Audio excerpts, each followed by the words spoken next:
Have you ever mentioned something casually, a product, a place, an idea, and then noticed it appearing everywhere? Most people describe that moment as coincidence. In psychology, we call it frequency bias. Once something enters awareness, the mind begins to notice it repeatedly. But awareness alone doesn't explain why the timing feels so precise.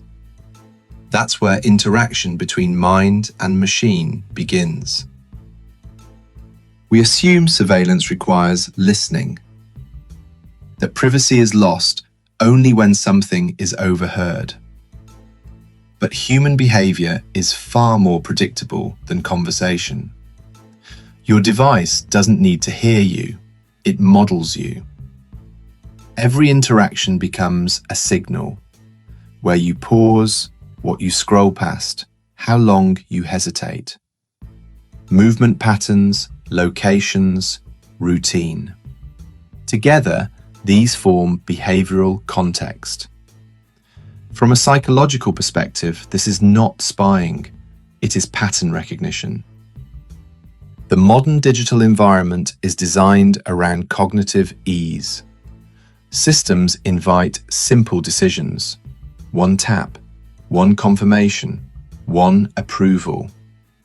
Allow feels harmless because friction feels uncomfortable. We choose convenience not consciously, but automatically. When permissions are granted, they persist. Not because users intend permanence, but because attention moves on. The mind assumes closure, the system assumes continuity. What results is a feedback loop. Behavior informs systems, systems refine predictions.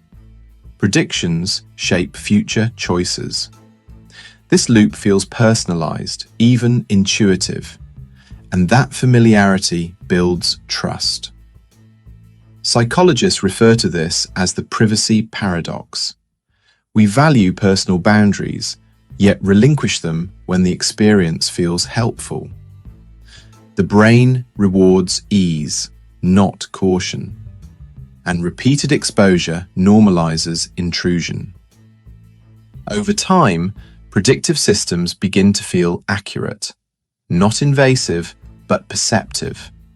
We feel understood. Awareness changes that relationship, not through fear, but through agency.